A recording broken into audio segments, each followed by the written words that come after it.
This is Coach Lee, and you're listening to The Door Report.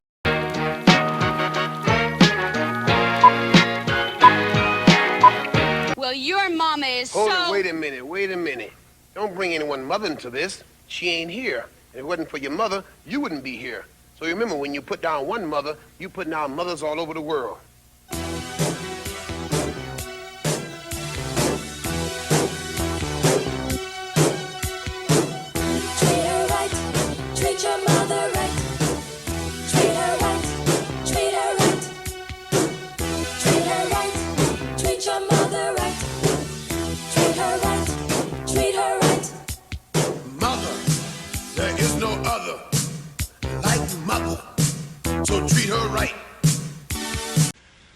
And I want to look them straight in the eye, and I want to tell them what a cheap, lying, no-good, rotten, four-flushing, low-life, snake-licking, dirt-eating, inbred, overstuffed, ignorant, blood-sucking, dog-kissing, brainless, dickless, hopeless, heartless, fat-ass, bug-eyed, stiff-legged, spotty-lipped, worm-headed sack of monkey shit he is!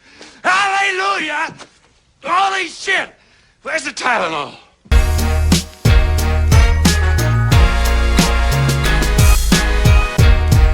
Welcome back into The Door Report, and welcome into episode 315 on a lovely Tuesday evening, May 13th, 2025.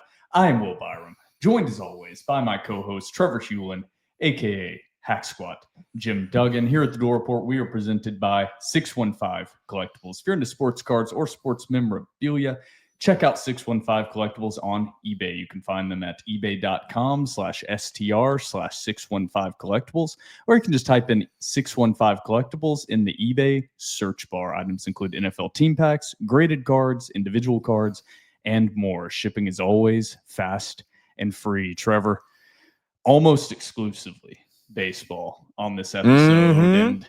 And we had a Twitter Spaces after the outcome of this most recent weekend series, but the sentiment across Vanderbilt fans has been three words strung together. One of them not allowed on network TV, and that is fuck the Vols. Fuck the Vols! Have to start it off that way. We just do, because the Vanderbilt Commodores went up to Lindsey Nelson in that Cracker Jack Stadium and beat Tony Vitello and the Tennessee Volunteers 2-1 after dropping the Friday game 3-2. So a great resilient effort out of the Vanderbilt Commodores. The stat you pointed out last episode, I believe. Yeah. Vanderbilt baseball this season had not won back-to-back SEC series, and that was a big discussion point on episode 314 that we were waiting to say this team had turned the corner until they were able to string consecutive series wins together. Yeah. And boys, fellas, ladies, they did it. They did it. They did it. They did it. And They proved me wrong. And it was against Vanderbilt's in-state rival, the Tennessee Volunteers, making it all the sweeter with a lot of emotion swirling in Knoxville.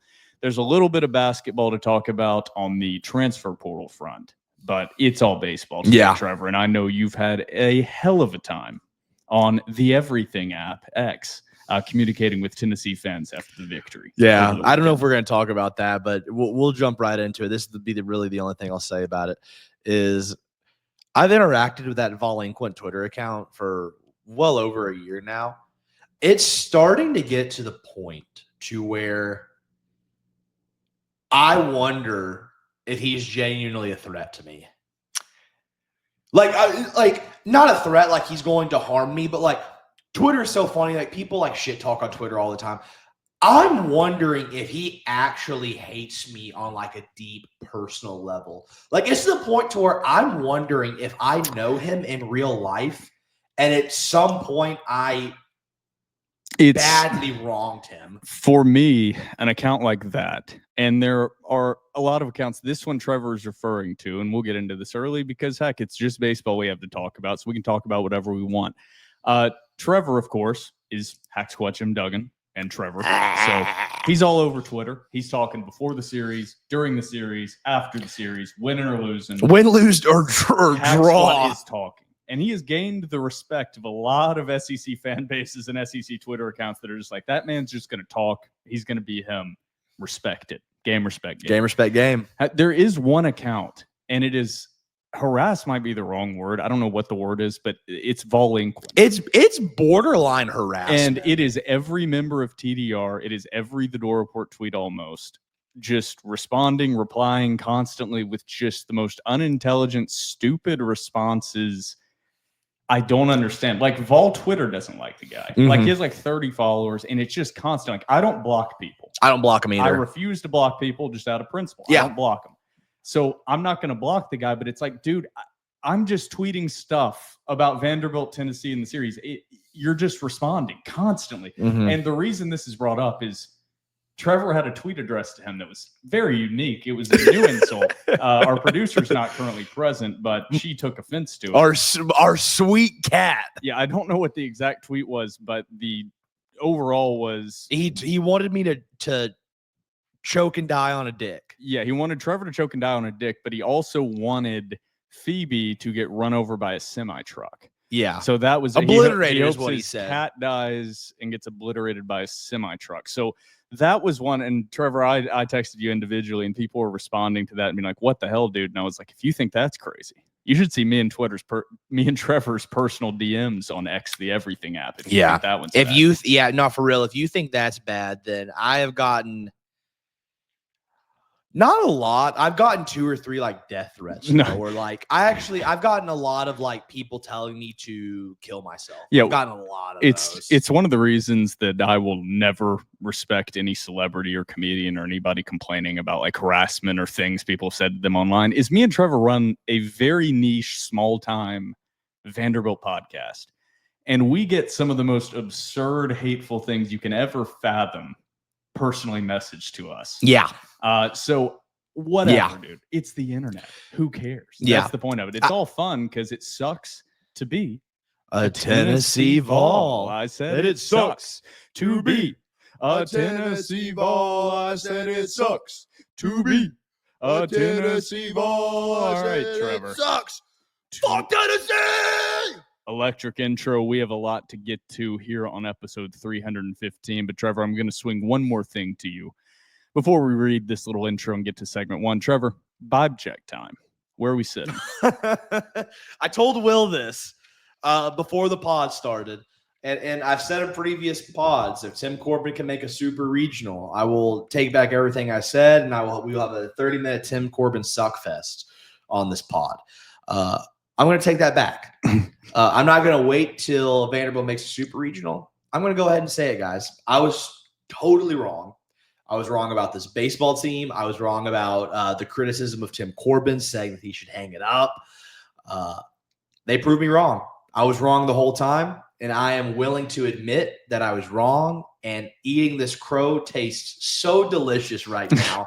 I'm very much back on board. The Vandy boys are back, but some would say, and some will be correct in saying, the boys never left. Vanderbilt baseball is humming. Vibe check, dude. Straight 10 out of 10. 10 out of 10. I was wrong. I'll admit it. Hand up. Being the bigger man in the situation. Everybody that said I was stupid on Twitter, you were right. Hey, you were right. If you're constantly having hot takes over the years, you're going to get a couple wrong. And we will be discussing this more and more. I'm not fully we don't need to discuss this in the intro. There's more nuance to what my initial take was, and there's going to be more nuance to my, I don't think walk back is the right word, because you're not walking anything back. You're saying you said what you said. You know what I mean? Like a walk back sounds like you're excusing, like, no, actually what I said is this. And you're like, my explanation of my take, and if I'm fully going to apologize, is going to be a little more nuanced than yours, because I wasn't also calling for Corbin to be fired. You weren't as aggressive. I wasn't as aggressive on the take, so I'm not going to be as aggressive on the comeback. But hell of a weekend for the boys, and there's pretty much nothing but positive vibes on this side of the microphone. So I mean, between baseball, basketball, and football, like football's not really doing anything right now, but like it's a sensational time to be a Vanderbilt fan. You're sitting pretty across the board right now, which if you would have said that 2 years ago, where these programs are all sitting, it's an amazing turnaround that we have seen over the last 2 years, and just have to hope it continues to carry over. And a lot of it is due. You hear a lot of the negatives, and you hear fan bases complaining. It's a lot of positives that can be associated with the NIL era and what Vanderbilt has been able to do to stabilize their programs. And we can talk about that a lot this offseason. I think there's going to be a lot of NIL discussion this offseason. Yeah, absolutely. Well, you said 2 years ago. Don't even go back that far. Just a year. Do you remember a year like this time last year? We were sitting in our old dumpy apartment talking about Vanderbilt baseball not being that great. We had just gotten done with one of the worst basketball seasons ever. We had just come off a 2-10 football season. And like the sky was, it's not like we were acting like the sky is falling. The sky was legitimately falling. Like this time last year, just the total 180 is something out of a Scorsese movie. Yeah, this is full summer conversation. We have full baseball to talk about. But yeah, Vanderbilt was at a point of athletics not very long ago that was like, you can use the phrase, there's only up to go from here. You can certainly use that phrase. I don't think it applies where Vanderbilt was, is they were in the depths. Yeah. And there was still further to fall down. But they were getting to the point that it was hard to defend Vanderbilt athletics belonging in the SEC.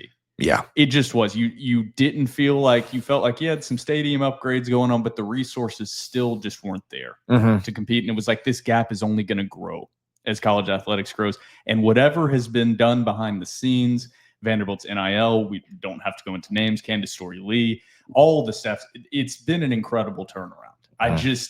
We have to keep emphasizing that, because a year ago was truly the depths of the depths of the depths. We legitimately were having personal conversations, like discussing, do we keep this podcast going? Like there were legitimate times we had serious sit downs. We're like, do we end this podcast? Yeah, which wouldn't have ended fandom, but it's like, if they don't care, then why should we? It's like, and that's very simplistic, but it's like, it felt like there was no light at the end of the tunnel. And now you're seeing some light. They are fully on the upward trajectory across all three major sports. And you could even throw in women's basketball is on a very dramatic upward trajectory as well.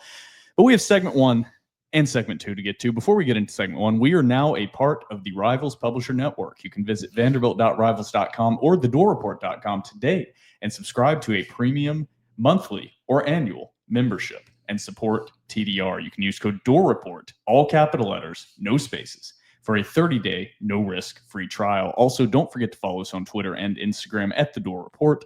Like us on Facebook. Subscribe to our YouTube channel. Our podcast is available on iTunes, Spotify, YouTube, and Google Podcasts. And while you're at it, give our podcast 5 stars and a review on iTunes. It's now time for segment 1.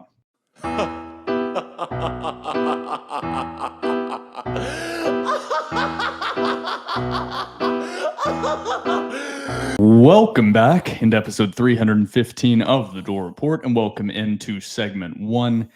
We have this is probably going to be maybe one of the shortest segment 1s of all time. We have almost no football and basketball to talk about, and that is going to be the case for basically the rest of the summer until fall camp starts. Until about coming out.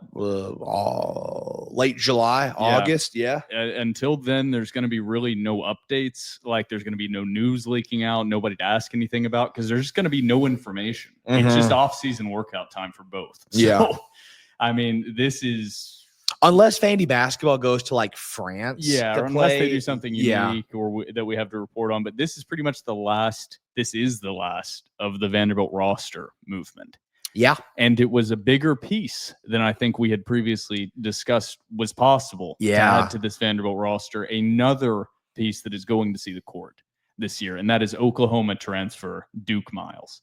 I don't have his stats pulled up in front of me. I think I remember him. So if I get these wrong, someone correct me. But I believe he averaged 9.4 points per game last season, shot over 53% from the field, shot over 43% or 41% from behind the three-point line, one of the two.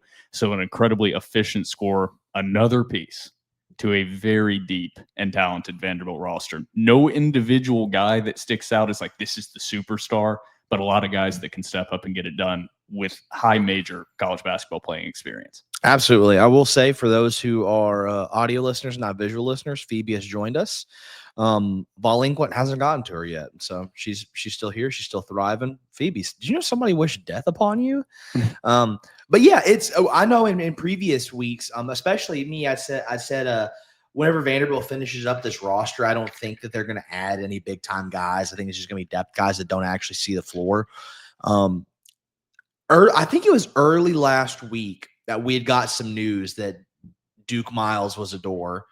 And we put it on the board, and I was like, oh, I was very wrong on this. It came totally out of left field. I don't think anybody was expecting it. This is a guy who will see the court a lot, and a guy that some people think could possibly be a starter. We'll see. I still think Tyler Harris, the 2, and Tyler Nickel at the 1 is going to be the 2 starters.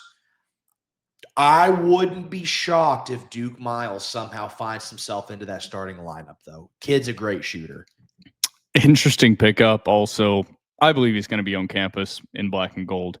But to keep in mind, he's had a lot of stops on the way and had multiple commitments this transfer portal cycle, I believe. Yes. Vanderbilt is his third. Yes. Prior to being at Oklahoma, he was at Troy, High Point, then at Oklahoma. This transfer portal cycle, he committed to Virginia, decommitted, committed to Texas A&M, decommitted, and is now committed to Vanderbilt. So keep in mind, I think what this shows, it's just a guy chasing an NIL deal. That's what it seems to me. It's different. Like, people talk about like loyalty. That this looks fully like somebody that in the process went, oh shit, look at my NIL value. And then again went, oh shit, what are you offering? And with a better role possibly, or maybe the same money with a better role. So great get. Depth. Something Vanderbilt lacked last year was depth of scorers. That's not an issue this year.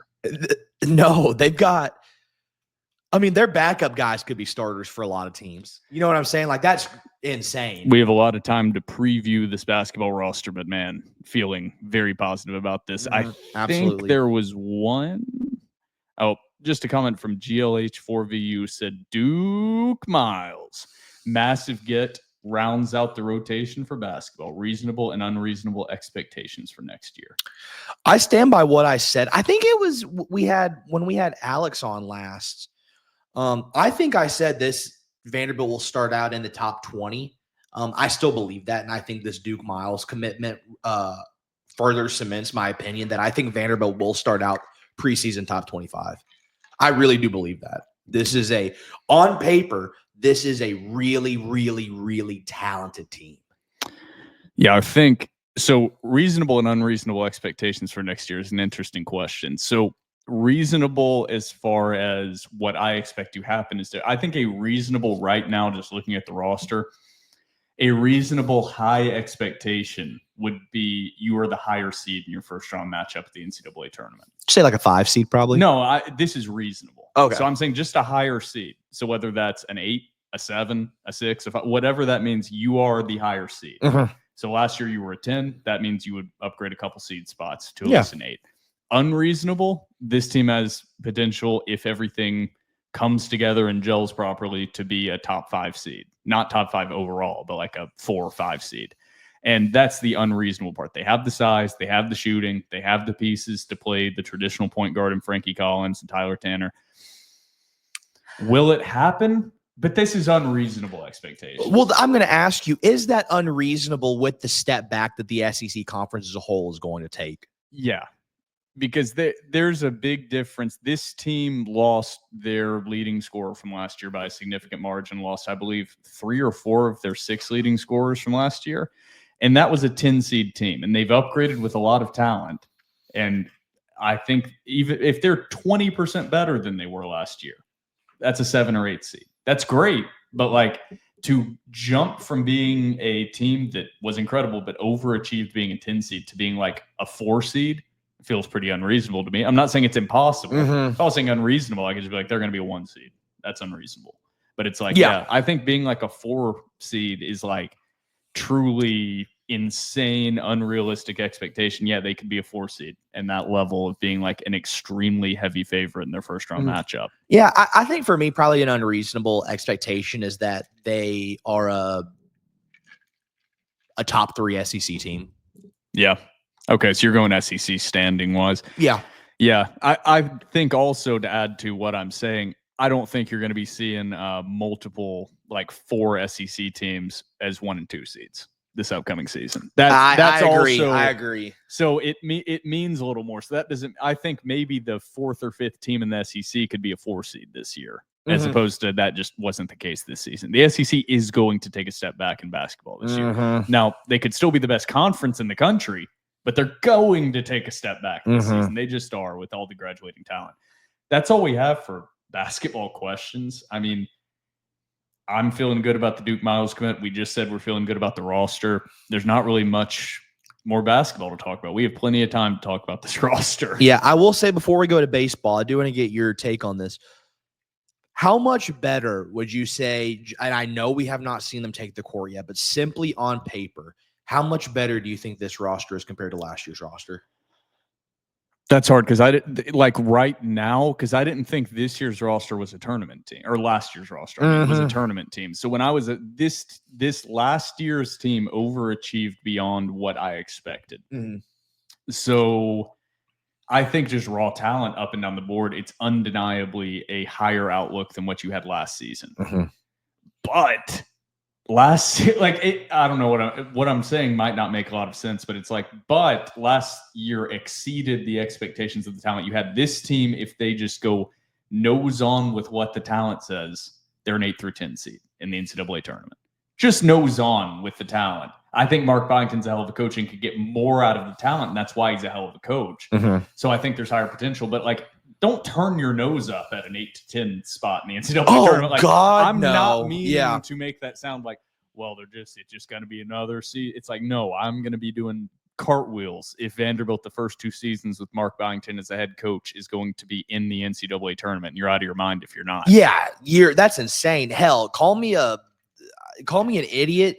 If they took a step back and were like an 11 seed, I'm like, dude, I don't give a shit. They're still in the tournament. Getting into the tournament right now needs to be the bar for Vanderbilt basketball with what has happened the last 10 to 15 years. I totally agree. Before, it was you got to get in and you got to win a game or two every few years. Now it's just with where you saw this program could fall to, getting to the tournament is like making a bowl game in football. Until you do it a lot of times in a row, that's just the bar. That you just got to do that. And Mark Byington, you're still in that heavy grace period from the shit we saw from Jerry Stackhouse and Bryce Drew. I very much agree. So we have no football questions, a couple high school commits that we're not even going to really dig into. No offense to those guys. I'm sure down the road they're going to be great players. I'm just not going to get into evaluating 3-star defensive line commits at this point. I will say, where did CJ Taylor got invited to a practice squad? So he did not get an official rookie minicamp invite in the same way as the other guys. He was visiting with the Chargers. That's what it was. Thank you for reminding me of this, because I do need Tyson Russell. I do need to provide the update on this. So Tyson Russell was invited to the Detroit Lions rookie minicamp. Jesse and cornerback from Vanderbilt last year, in case people didn't know. And then also Jesse Mirko was invited to the Tennessee Titans rookie minicamp. I think that didn't work out well for him, and I think he's already gone. I could be wrong on that. But I saw him posting open to all opportunities on social media pretty soon after that information was announced. He'll find himself on a roster, or at least a practice squad. He'll find himself on a practice squad. He'll find himself with an NFL team. So he'll find himself at least called to a practice squad at some point during this football season. I totally agree. The NFL is a very weird place with the practice squad. I had a buddy who played at Austin Peay who was kind of going through that process a few years ago of getting calls to practice squads. And one time he got a call from the Steelers, and they were like, come out, we want you for this week. Booked him a flight, got up to Pittsburgh, and they said, actually, we don't need you. Just paid him out for the week and sent him back. So it's a lot of stuff like that. Yeah. That's stuff like that. Jesse Mirko is going to be on the top list of like, maybe our punter has a hamstring issue. Do we need somebody to fill in? Let's call him onto a practice squad. That's what I can see Mirko's path being at this point. Punter's just hard because there's only 32. Mm-hmm. They stay there for a long time. And if you have a good one, teams are very hesitant to give up on consistency. Mm-hmm. And so it's a tough way to find yourself a spot there on an NFL roster at that position, because there's a lot less turnover at punter than kicker as well. Julian Ashby also already signed his contract. Yeah, he was. Did he? Yeah, he already. Awesome. Yeah, he's like locked in as like. They he's cut their starter. long snapper. Yeah. I saw on Instagram he actually signed his rookie contract. So congrats to Julian Ashby. Awesome for Ashby. We will keep everyone updated throughout the summer on the comings and goings of Vanderbilt football alums throughout the NFL. We will expand that to non-just guys that are in this rookie class this year as we go through the summer, because we are going to be scrambling and scrounging for every piece of content possible this summer. Last summer we went to recording every 2 weeks. We're not doing that this year. We're still recording every week. We're going to do our best, and we're going to see what we can do. We're going to need a lot of help from the premium subscribers here to get us some content.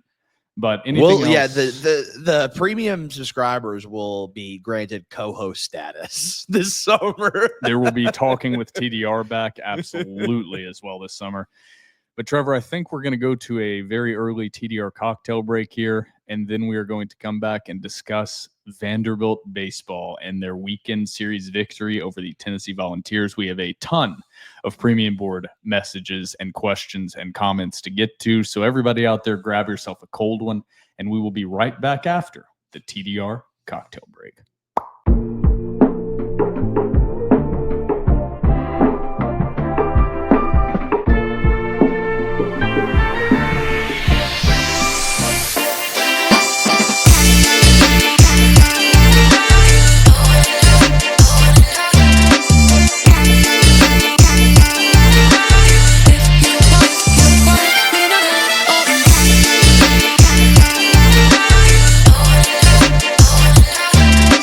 Welcome back from the TDR cocktail break, and welcome back into episode 315 of the Door Report. Trevor, before we get into the Vanderbilt Tennessee game, a game we did not talk about was going on during the last time we were recording, the Battle of the Barrel.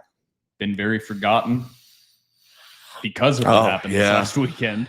Vanderbilt's last midweek game of the season, the Battle of the Barrel against Louisville, and Vanderbilt lost. I believe the final score, correct me if I'm wrong, was 5-4. Is that right? Yes. 5-4 Vanderbilt lost. We're not going to spend much time on that. It's a midweek game, whatever. Louisville used 2 or 3 of their main pitchers. Who cares? It was at Louisville. And it's irrelevant. Now let's get to the meat and potatoes. I had to address that because I had to acknowledge that game did happen. But getting to the stuff that matters. Vanderbilt traveled to Knoxville to take on the number 15 Tennessee Volunteers. Vanderbilt was sitting at number 11. Both teams tied in the SEC standings. So a lot of bad blood, the rivalries there. Also, 2 teams that are in a lot of projected bracketologies going into this weekend are the number 8 and number 9 national seeds. And according to D1 Baseballs, they were. For people that don't know, 8 and 9 is the most important differentiating 1-seed number across the board. That means you're hosting a super regional versus traveling to a super regional if you make it out of your region. So this weekend series, on top of everything else that Tennessee and Vanderbilt baseball brings, had huge implications no matter what the names were on the uniform. Absolutely. And you toss in the bad blood, you toss in Tony Vitello, you toss in Tim Corbin, you have a recipe for a hell of an entertaining weekend. And that's what we got. I mean, you can talk about the antics from Tennessee. You can talk about whatever. It was entertaining. Yeah. Anybody that watched that, you were dialed in. Yeah. So let's get into it. Vanderbilt won the series 2-1. Game 1, Vanderbilt actually came out and lost 3-2. A hell of a pitching performance from Tennessee's Liam Doyle. He's a dog. He was locked down. He had Vanderbilt looking like they were reacting in the box with no clue where he was going next. And there's a difference between a pitcher going out and having a really good day. Like J.D. Thompson went out and had a hell of a day, had a really good day. But he didn't have Tennessee on their heels. Liam Doyle had Vanderbilt's batters on their heels completely. The only time Vanderbilt was able to scratch runs across was when he came out of the game. Yeah. So Vanderbilt lost that one 3-2, but the boys bounced back. Absolutely. And Tim Corbin's adjustments. I've seen talk across non-SEC and non-Vanderbilt college baseball coverage like this is one of Tim Corbin's best coaching jobs this season. Still time to determine that. I think this roster isn't necessarily chock full of talent the same way that he's had in the past. Still a lot of talent, but like not necessarily chock full of MLB first rounders the same way he has in the past. And there has been clear adjustment to the approach at the plate, clear adjustment to the starting pitching and bullpen rotation. So we'll have to wait and see on that. But whatever Tim Corbin and this team did in between game 1 and game 2, maybe it was just not having Liam Doyle on the mound, who I believe is the nation's leader in strikeouts. Who's going to be a top 5 I mean, overall he's pick. He's great. He's going to be a top 5 He overall was pick this incredible. draft. I was thoroughly impressed with him. And a guy that I believe they kept talking about how little he was recruited out of high school. I believe out of New Hampshire. Maybe. Yeah, same town as Connor Fell. Yeah, it's crazy that a guy like that fell under the radar of all these college teams and all their scouts, but he's a guy I kind of wish was in black and gold. But game 2, the one game that because of Mother's Day activities, I actually went to dinner and celebrated with my mother and grandmother on her side of things on Saturday evening, and I had a golf scramble that morning, so I only caught like an inning and a half of game 2. Of course, the most fun game of the series, I only catch like an inning and a half, but the bats came alive. They did. Vanderbilt won 10-6, and I'll be swinging to Trevor for more information on that game after I finish up this quick recap. And then the game that is fresh in all the minds of Vanderbilt Commodore fans, game 3. The all-important rubber match. Vanderbilt came out a back-and-forth game. Vanderbilt would score 1, Tennessee would score 1. Vanderbilt would score 2, Tennessee would score. It was a great game of baseball. Tensions were flaring from inning 1. From starting with Connor Fennell, and he doesn't quick pitch. That's a dumb phrase, but he doesn't waste time in the batter's box. You don't need that pitch clock. And Tennessee was taking their time looking at the umpire until the last millisecond before making eye contact and engaging with the pitcher. First home run they had from Fisher, just trotting around yelling, "Fuck you, fuck you, fuck you," to every Vanderbilt player as he rounded the bases. This is our house.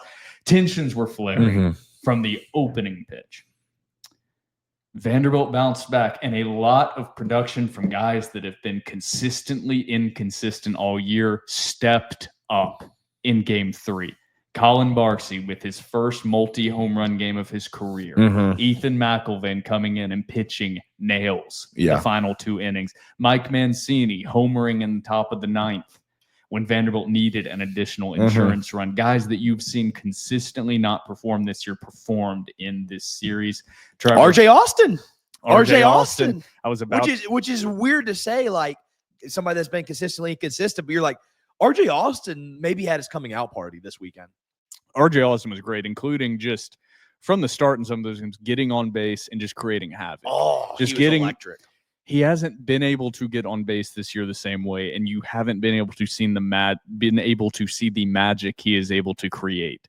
He makes elite college pitchers look like high school level pitchers when he gets on the base paths. When they're trying to make pickoff moves, he gets them playing at a rhythm they don't want to play at, and he's so good at it. And that's what the announcers were talking about. They were like, "You're not even trying to throw the pickoff throw to get him, because you're not going to get him. You're throwing the pickoff throw to just keep him close to the back." And I think that messes with pitchers' minds, that it's just like, this guy, we can't control him on the base paths. And that's a big reason why Vanderbilt won this series, is running the base paths. So, Trevor, what a weekend. What a series. We have a lot of message board questions to get to, but I want to kind of hear your unfiltered thoughts about this series to start. Man, so I'll start with game 1.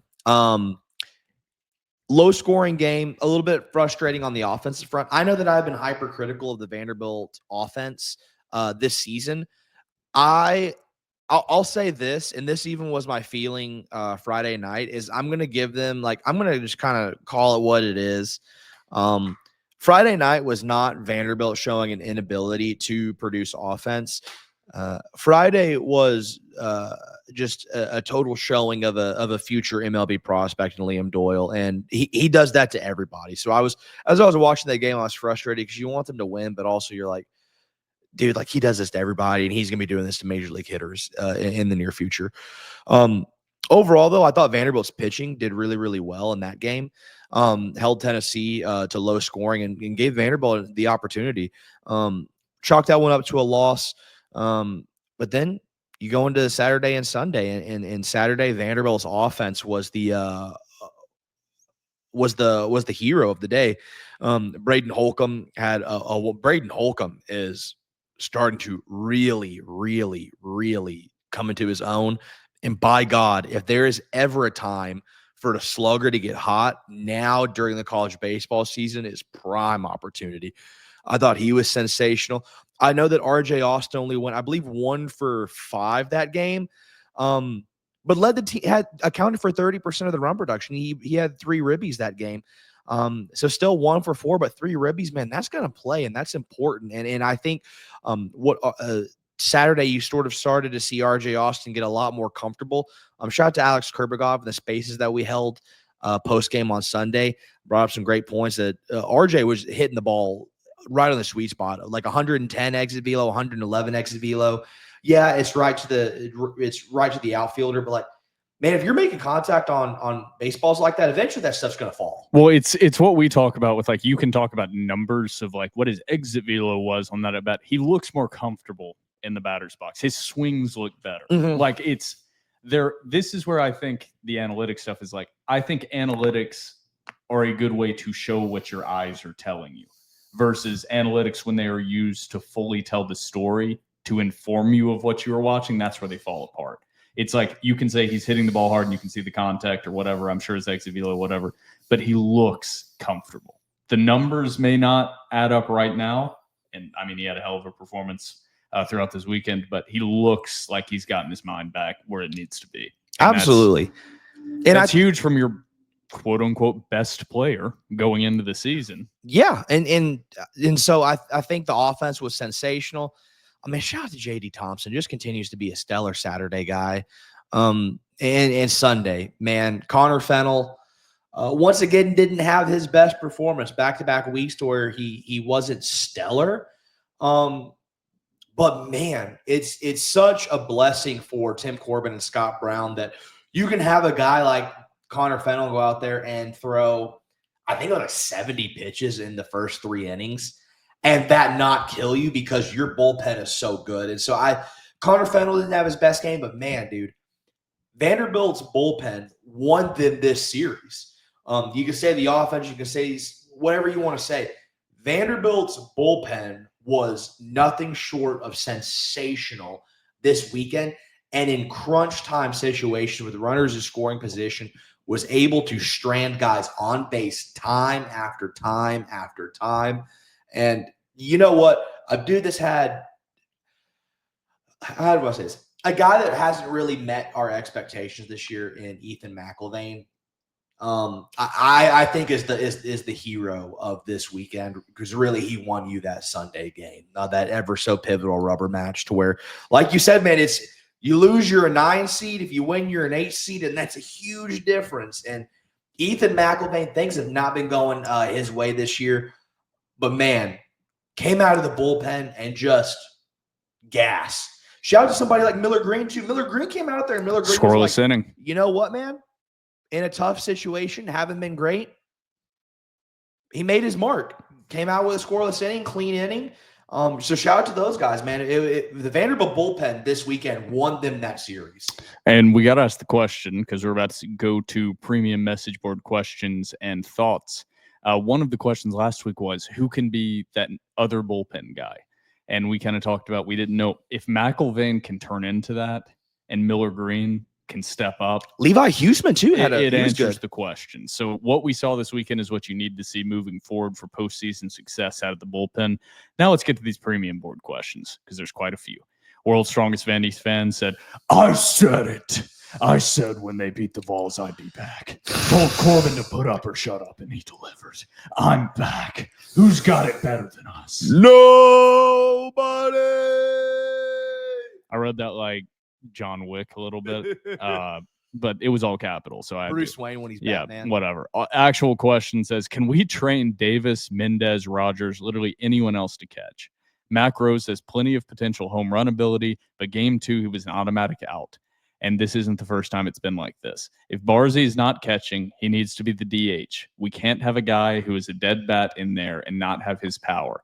I'm just not a fan of outright pulling Barzy for any reason, even though we aren't doing the traditional Corbin DH/catcher swap.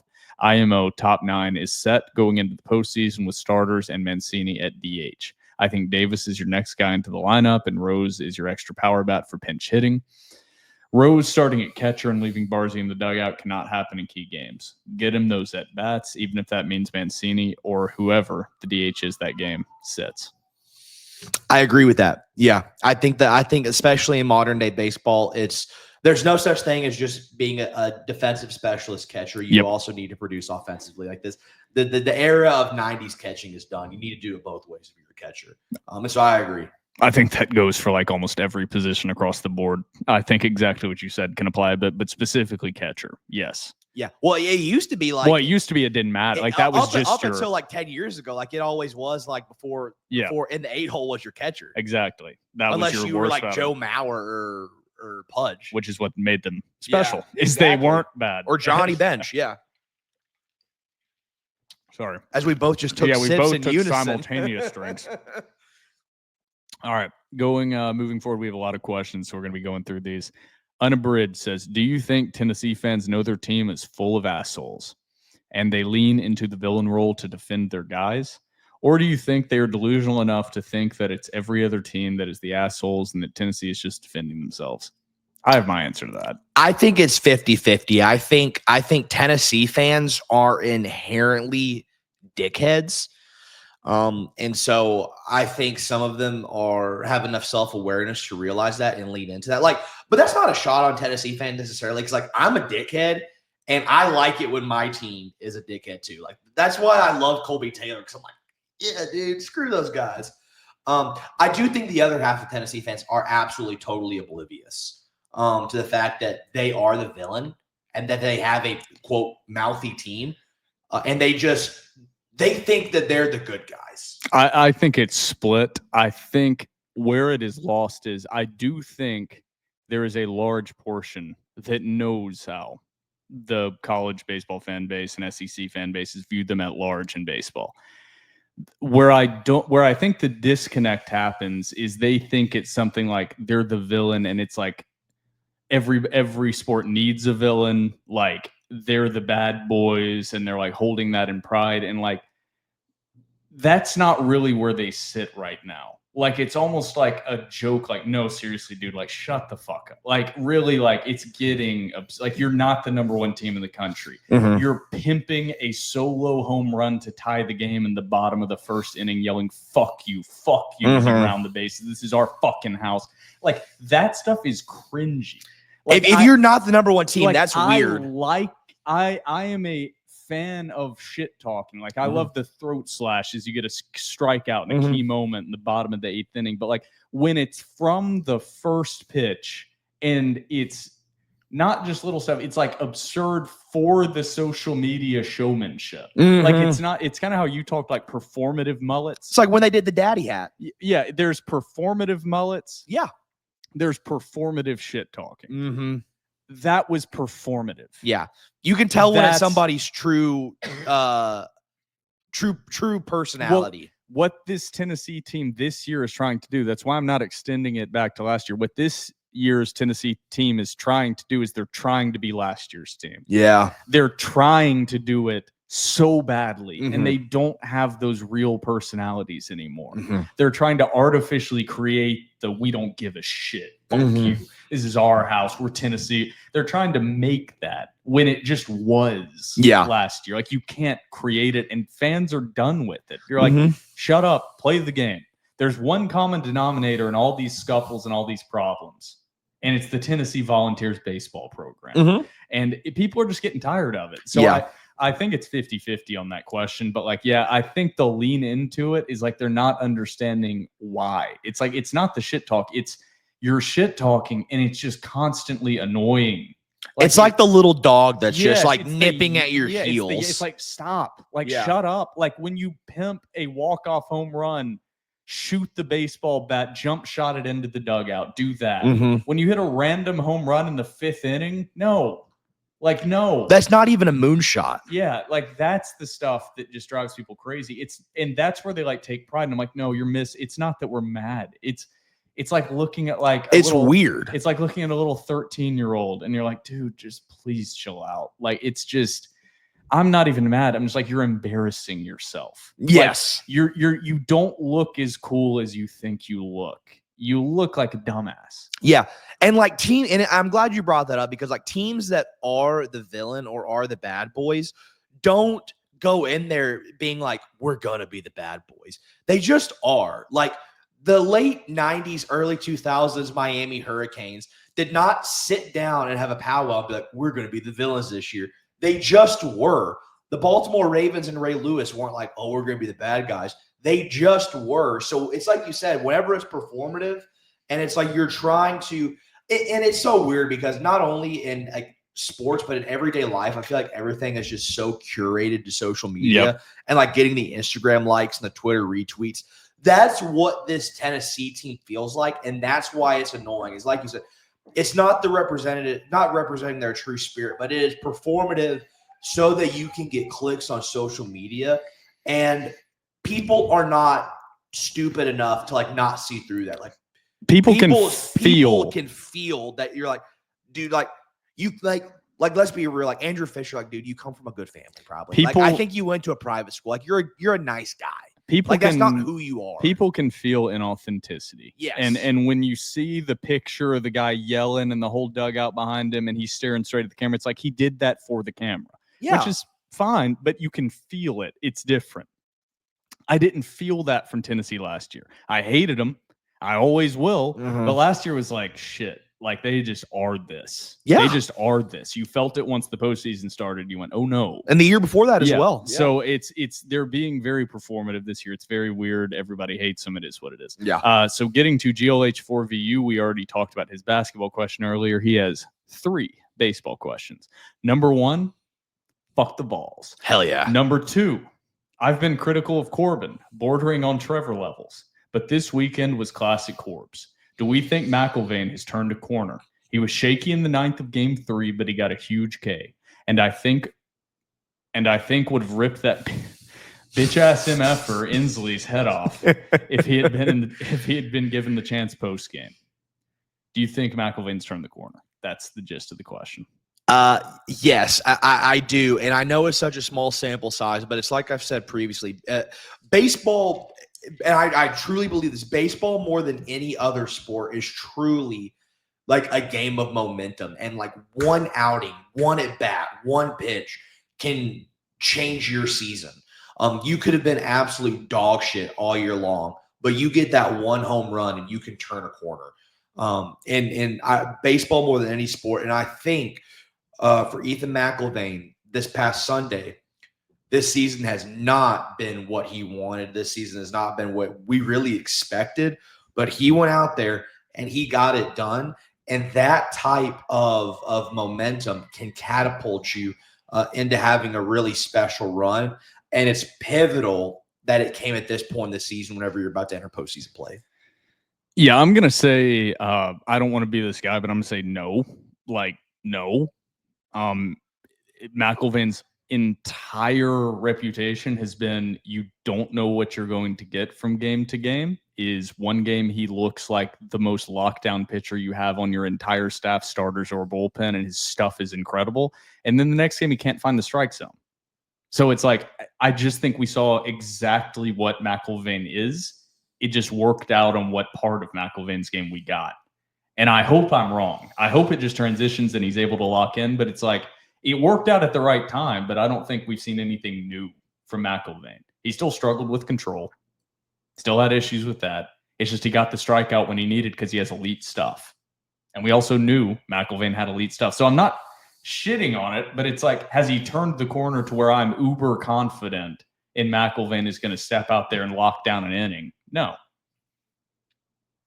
I'm not just trying to be argumentative. No. It's just I'm not trying to overreact to one series victory with McIlvain. I think, but that's the first time all season long you've seen him get out of multiple like high pressure jams. True, absolutely.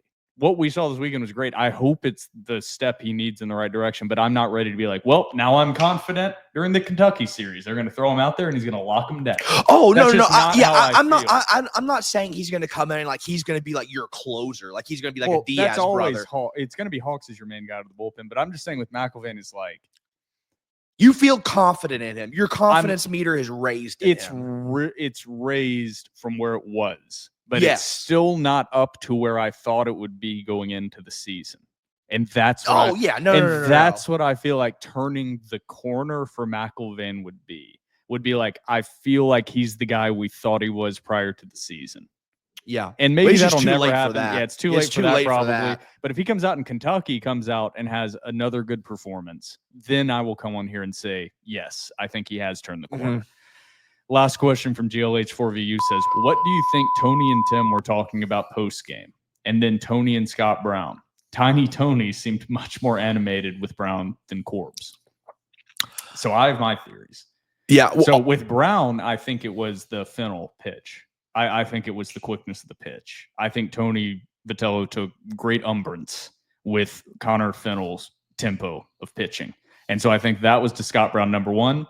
I think number two is if you could find two coaches that run programs in more opposite directions, it's hard to find that than Tony Vitello and Tim Corbin, and look for different personality traits to display on Friday, Saturday, and Sunday. They're so different.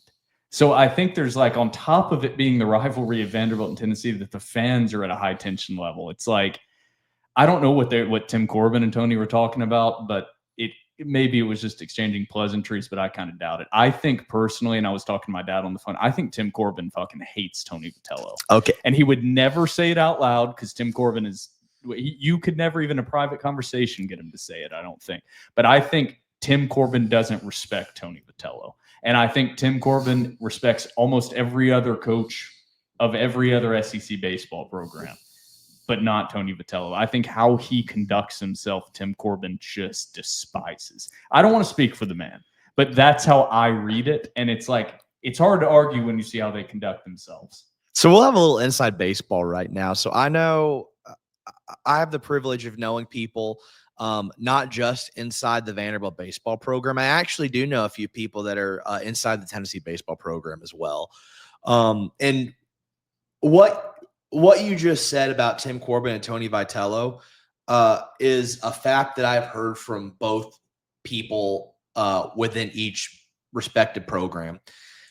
I've heard from people inside the Tennessee program who have been in the clubhouse, been in that locker room, been in practice, say Tony Vitello on a personal level does not like Tim Corbin. In fact, they told me, quote, Tony hates Corbin.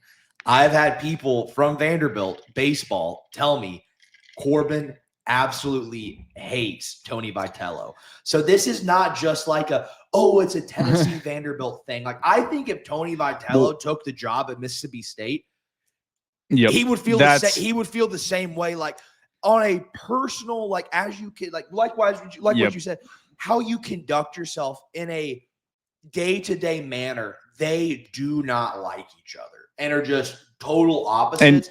And it's not a baseball thing. It's truly like a personality thing.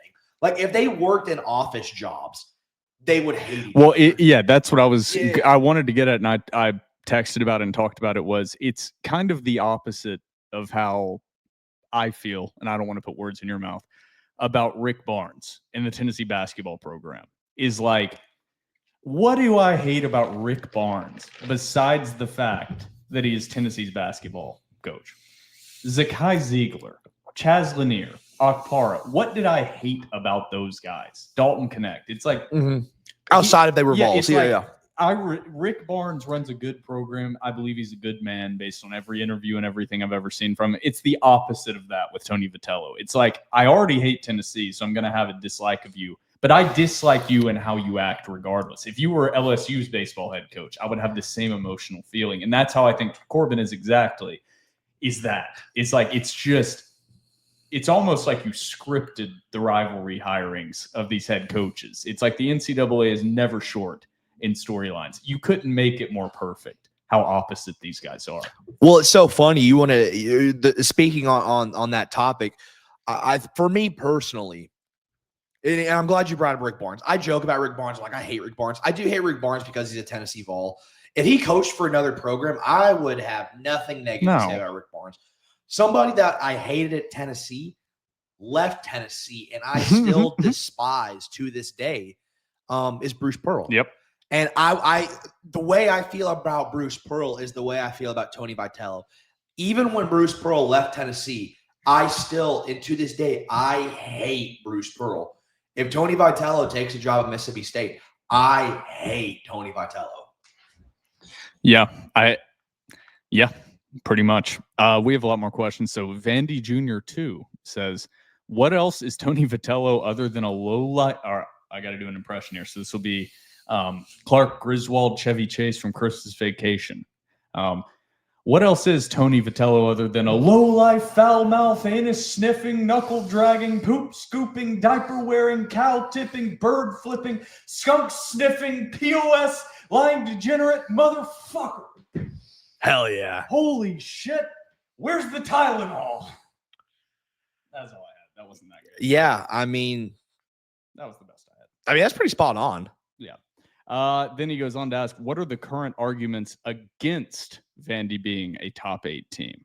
What else needs to be done to achieve that if it hasn't been achieved already?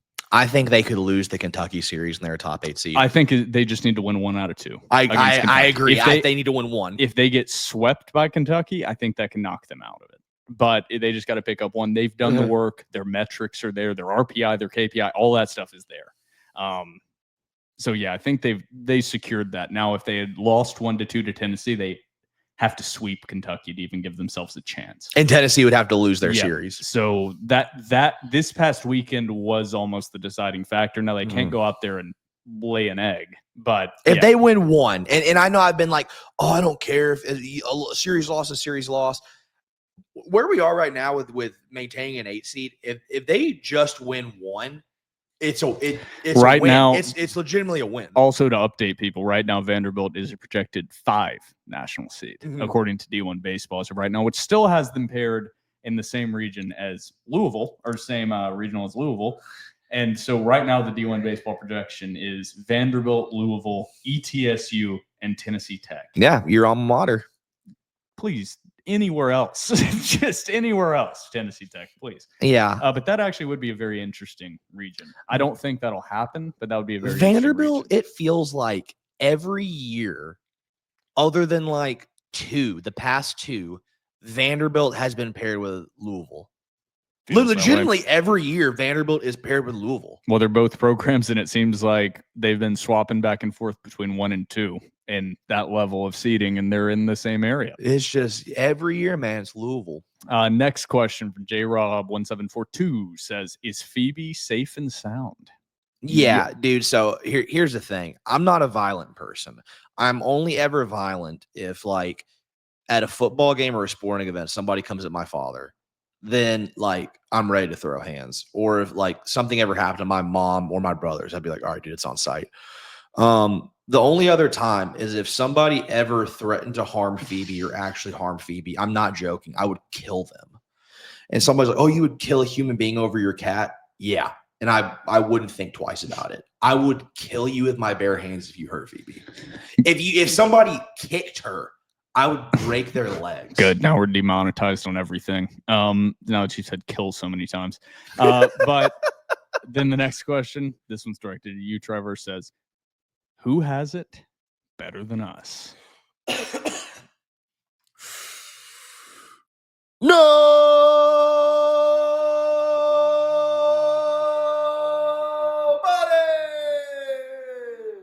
That was beautiful. I better take a deep breath because the next question / comment is a long one, and I don't know what to expect from it. Who's it from? G Barks 24. Boston George. He texted me and Trevor earlier and said, do not read before the show. So I've not. Just like I don't any of the questions. But yeah, it didn't really need to be said. But here we go. To be read on tonight's show. Gentlemen, I heard your tailgate saying horror stories while listening to Sunday's Spaces, and I've decided to take action. Below is a personal ad I've written on your behalf. Great. You're welcome for the future smoke shows attending your tailgates, as well as the sex down the road. Great.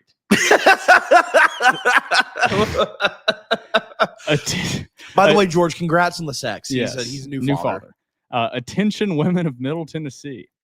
The time has come to wife up Trevor Hulan and Will Byrum, TDR's dynamic leaders and podcast hosts. Stop chasing Morgan Wallen wannabes and come meet some real men who love their local team. Let me introduce the fellas. Mr. Hulan is a weightlifting extraordinaire and a scholar entering a PhD program in the fall, and has a power mustache nobody has seen the likes of since Freddie Mercury's and Ron Swanson's famous stashes. Hack Squat's dedication to the doors is unrivaled, and he is the life of any tailgate. Mr. Byrum is a finance professional and Renaissance man who can slam beers with the best of them and attend a local ballet show.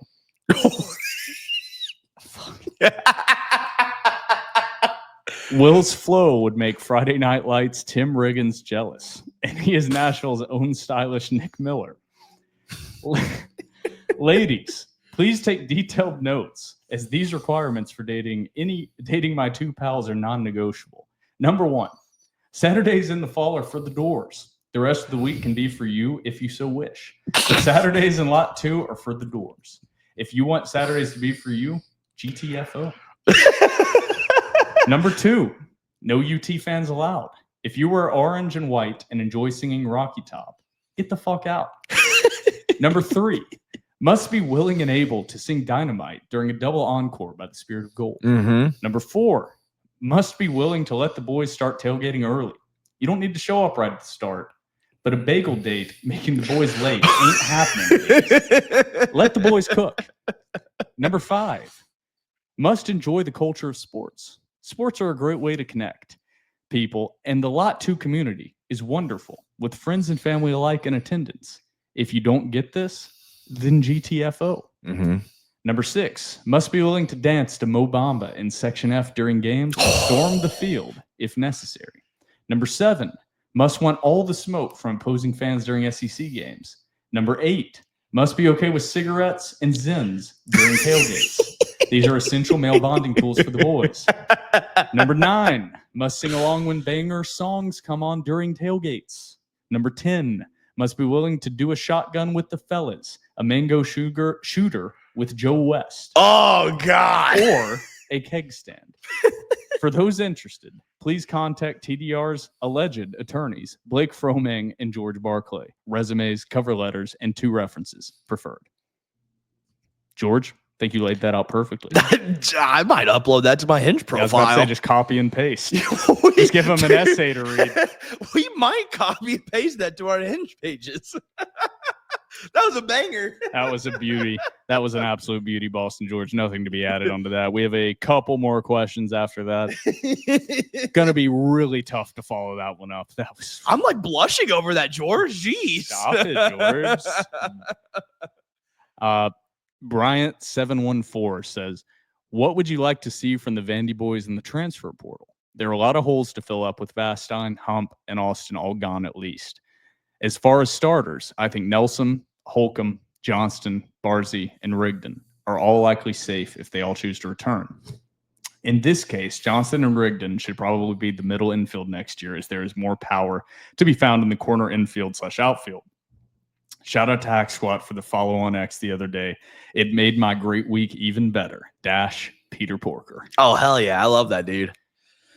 Transfer portal. So they've already been addressing some stuff. Yes. early. A power, really. They've addressed power. I cannot remember the kid's name, but today earlier they got an Ivy League kid that hits Out of Cornell. Out of Cornell, he's batting like his name. He was batting 315. Some home runs. I cannot remember. This is the problem with me. not reading the questions beforehand. Yeah. Yes, we would have had this info pulled up. I can't remember. But yeah, they're already active in the portal, getting some power. I do agree, though. I think you need to move Rusty to second base. I think Brody goes to shortstop. I do think those are your middle infielders. Got to bring in somebody for third base, preferably. And then, yeah, there's going to be a ton of power outfielders to be found. Man, I strained my lat yesterday morning in the gym, and it's hurting sitting here right now. I'm not kidding. It's hurting bad right now.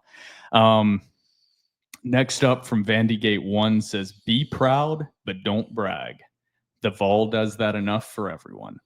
Nah. I totally Brag. disagree. I totally disagree. Fight fire with fire. You know the old saying, an eye for an eye makes the whole world blind. Fuck that. Let's read some Braille. That's how I feel. No. Dude, the Commodore Creed to where it's like win with grace, lose with humility or something like that. I totally reject that. Whenever we win, brag like there ain't no tomorrow. And I want to be a sore winner and I want to be a sore loser. So there are a lot of things I want to say about this. Number one, I liked I want to be a sore loser because one of my favorite sayings of all time is the best loser in the world is still a fucking loser. Mm-hmm. There is, and this is getting off on a tangent, but I am a very competitive person. Losing is 1,000,000 times worse than winning is good. That's just one I have to get out there too. But the difference and nuance of this take is if Tennessee had not acted as they did during that series, then I agree more with what you were saying. But I am not the one. I don't think it lands. I know people want it to land more. That Tennessee cranks a home run and they walk around yelling F you, F you, F you to everybody. Then Vanderbilt hits a home run and they just trot around the bases normal. I know that people want that to hit and they want that to be like bigger and better, but it's not. You know what's bigger and better is hitting that home run and mocking the celebration the previous guy. Yeah. That hits harder. It just does. So like, I understand what you're saying, but like, man, celebrate, boys. Yeah. Celebrate, fans. You got a lot of shit talk to you. Talk it back. If you talk now, I am also on the side. If you didn't talk a bunch during, and if you didn't talk when the Vandy boys lost game 1, you don't get to talk now in the same way. Agree. But if you were talking the whole way through, you get to keep talking because they were talking, and if they would have won, they would have kept talking. So keep it going. Match the same energy. If you kept the same energy, keep the same energy after win or lose. I know Hack Squad does. I totally agree. That's my thing is before for those who are new to this pod, last year during Vanderbilt's football season, 2-10 football season, I talked when Vanderbilt was like 2-8. I still talked like they were going to win. And when they lost, I still talked. So like that's just my MO. Whenever I was young, my father always tried to impart on me like, hey, like whenever you win, be humble about it. Don't be a sore loser.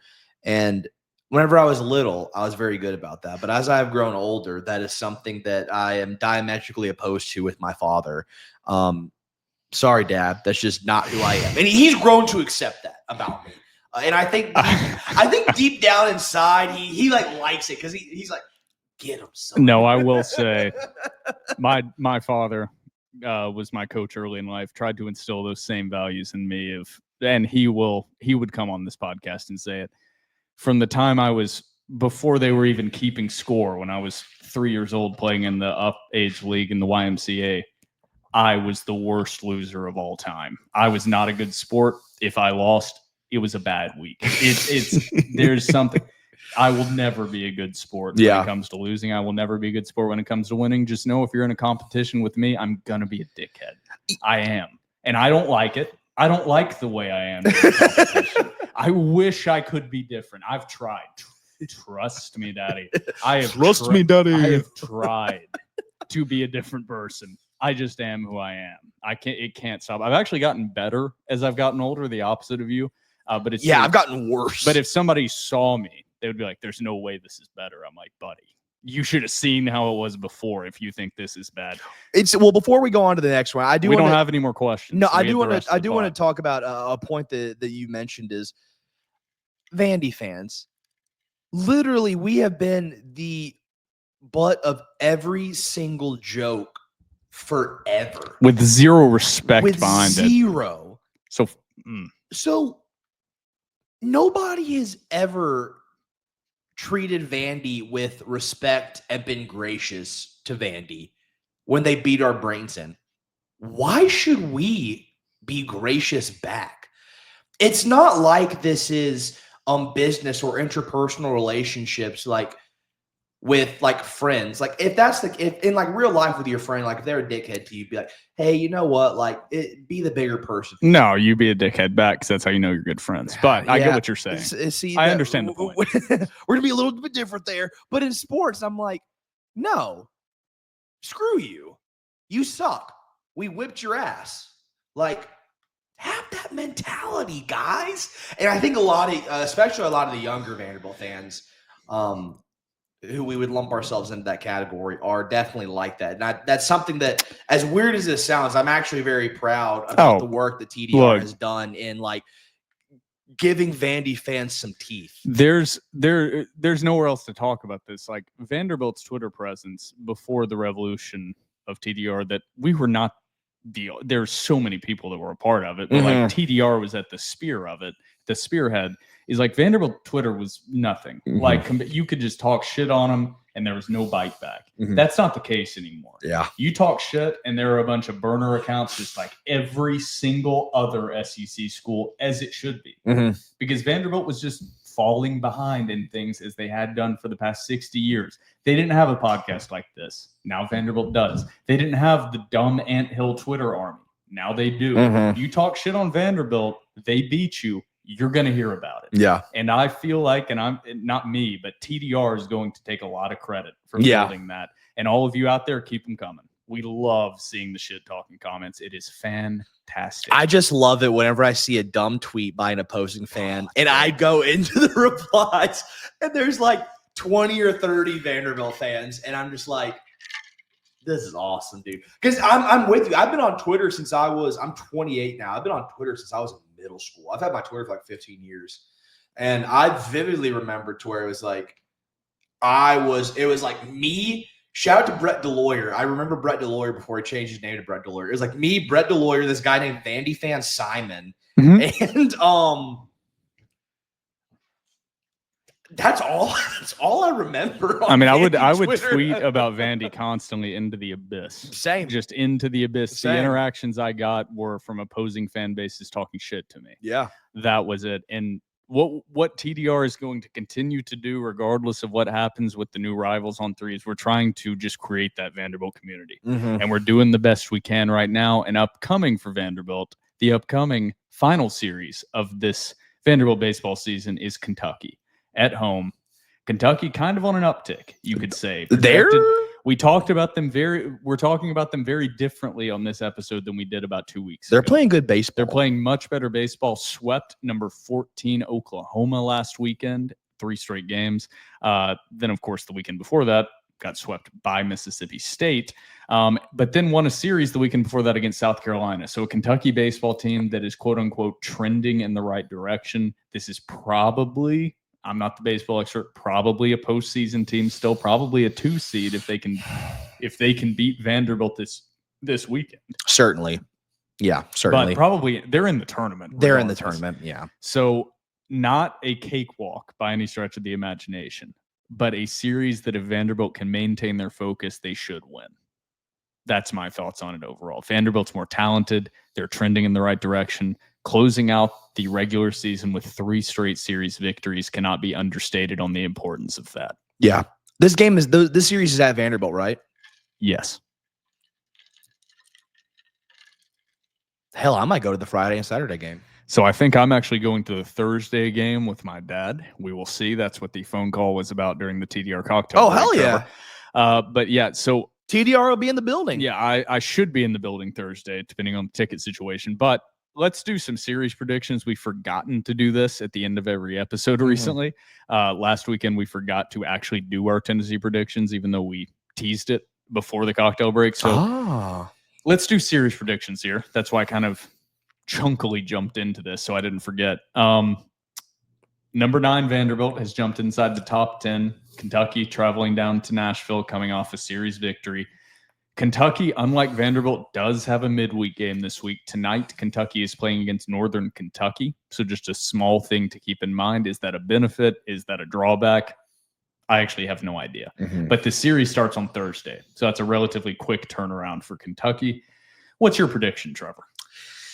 I'm going to say that Vanderbilt wins the series 2-1. I think Vanderbilt is the better team. But I would not be shocked if Vanderbilt loses the series 1-2, not because Vanderbilt has a bad weekend or that Kentucky's the better team. I think if Vanderbilt can get a Thursday win, I don't think the risk outweighs the reward for Vanderbilt to give their all the rest of the series, if that makes sense. Like I don't want to say they mail it in, but like if they get the series, if they get a win on Thursday, there's a part of me that thinks Tim Corbin might be like, these 2 games do not matter. I still think in their minds, and reasonably so, they're still preaching, and maybe in the depths of Corbin's mind, he has that thought. I still think they're thinking they need this series victory to secure a top 8 national seed. They just don't want to leave that question mark. Yeah. Because if they lost the series 1-2, do I think they deserve the top 8 national seed? Yes. Is there then a reasonable argument that they don't get it and you can't be too angry and hands up in the air? Yeah, also. So I think if they won Thursday and Friday, that would be 100% the case on Saturday. Yeah. But yeah, I'm going to go a 2-1 series victory. I think Vanderbilt wins Thursday with JD Thompson. I think they win Saturday with Fennell. I think Fennell has a bounce back performance. That's my hope, at least, is that Fennell comes out and looks, he didn't look bad. That's the weird, it wasn't that he looked bad. He just didn't look as locked down as he did prior to through the 70 Alabama pitches series. through like a 3 lot innings. Of pitches, a lot of foul balls on pitches that were strikes and strikeouts before. Yeah. You know what we didn't even talk about? We didn't even talk about the post-game kerfuffle Sunday, dude. So it's funny. Well, I know we got to close, but I do want to give this little tidbit. So at TDR, not only are we breaking news on who's committing to the doors, we also got the juicy deets on kerfuffles. It was made aware to TDR. In the post-game kerfuffle, somebody was barking at Ethan McIlvain. That would be Tennessee player Luke Payne. Ethan McIlvain from just outside of Nashville, Tennessee. Luke Payne also just outside Nashville, Tennessee. Not going to say for certain, but it was brought to TDR's attention that might be a little jealousy. And maybe that spilled over into the post-game shenanigans. So Vanderbilt winning on and off the field. Yeah, that we are the TMZ of Vanderbilt sports. The post-game stuff was pretty great. I loved it. Just pointing at the scoreboard, talking. Making them leave their own field. Embarrassing. That's one that, regardless of Vanderbilt or Tennessee fan, it's very funny to me seeing either fan base take a side, being like, this person started it. This person started it. Tennessee started it. Vanderbilt started it. I'm like, have you ever played sports in your life? Yeah. This shit got started game 1. Yeah. What are you talking? This wasn't, they just, of course, this happens in slow pitch softball. Like, there was nothing about that. That just made me go, hell yeah. Yeah, dude. Yes. It didn't make me hate Tennessee more. I was just like, yeah. That's how it should be. I agree. That's a rivalry. How it should be when Vandy wins on a strikeout in the bottom of the 9th with Tennessee with the bases loaded down 2, and McIlvain celebrates, and the guy's walking back from third, and you see McIlvain celebrating, and Tennessee's player starts talking at him, and then Vandy's players start talking at. Yeah, that's how it should be. That's how it should be. I love that. Yeah. So I love that end of it. But shout out to Colin Barksey, hell of a performance. Shout out to McIlvain. Shout out to JD Thompson on Friday, even though it didn't really come to fruition with a victory. Just a lot of guys that performed really well. I do want to say something about Colin. Shout out to Corbin. Shout out to Corbin. We didn't even talk the decision to leave McIlvain in. Ballsy. We talked about that on the spaces. I almost forgot to bring that up here. Great point. That is a decision. We've talked about the decision making of Tim Corbin and Scott Brown. That is a decision that you look at, and if they would have lost and McIlvain would have given up a home run, you would have said, Tim Corbin's lost it. You said Scott Brown. Scott Brown. Yeah. But it was the right decision. It worked out. So credit goes to him, because there would have been a lot of criticism if it went wrong. So there needs to be a lot of credit because it went right. So I'm glad I remembered to say that. Great point. I also do want to shout out Colin Barksey. I think something that we that sort of went unnoticed is during that Andrew Fisher home run to where he was going around dropping F-bombs at everybody. Colin Barcy, of course, was catching and stepped up to him as he crossed the plate. And there were, of course, some things said between Fisher and Colin Barcy.